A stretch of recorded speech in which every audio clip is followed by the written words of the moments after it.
Sa mga dadaan po sa sementeryo ngayong araw, pinalawig na nga po ng ilang sementeryo sa Metro Manila ang kani-kanilang visiting hours para sa undas. Yan po ay para maiwasan ang siksikan ng libo-libong mga bisitang inaasahan.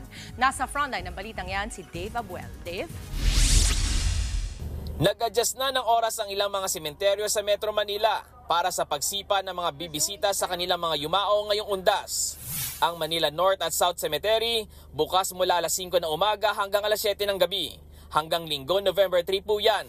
24 hours naman bukas ang Manila Memorial Park hanggang bukas. Pero pagdating ng Linggo, hating gabi hanggang alas 6 ng gabi na lang ito. 24 hours din po bukas ang Loyola Memorial Park ngayong umaga. Bukas naman, magbubukas ito hating gabi hanggang alas 10 ng gabi. At sa Linggo, alas 6 na lang ito ng umaga hanggang alas 10 ng gabi.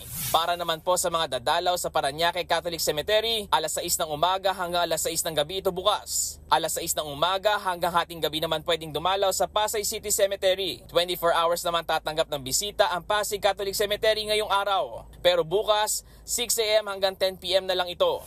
Sa Evergreen Memorial Garden naman, alas 6 ng umaga hanggang hating gabi ito magpapapasok ngayong araw at bukas. 6 a.m. to 10 p.m. naman bukas ang libingan ng mga bayani ngayong araw.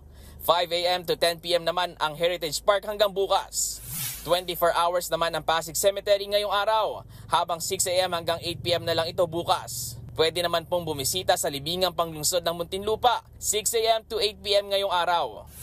Ang Tugatog Cemetery naman, tatanggap ng bisita mula alas 6 ng umaga hanggang alas 10 ng gabi. Ang Hagonoy Catholic Cemetery, bukas po mula alas 6 ng umaga hanggang alas 10 ng gabi ngayon at bukas. Pero pagdating ng Linggo, hanggang alas 8 na lang ito. Ang lahat naman ng sementeryo sa San Juan City, bukas mula alas 6 hanggang hating gabi ngayong araw. Sa Caloocan naman, pwedeng dumalaw sa mga sementeryo mula alas 7 ng umaga hanggang alas 10 ng gabi. Hanggang bukas po ang schedule na yan. Nagbabalita mula sa Frontline, Dave Abuel, News 5. Mga kapatid, Dimples Romana po, kumpletuhin ang inyong umaga ng mga kwentong puno ng inspirasyon. Salubungin po ang bawat araw ng may ngiti at pag-asa. Kaya't mag-subscribe na po at mag-follow na sa aming social media pages ng News 5.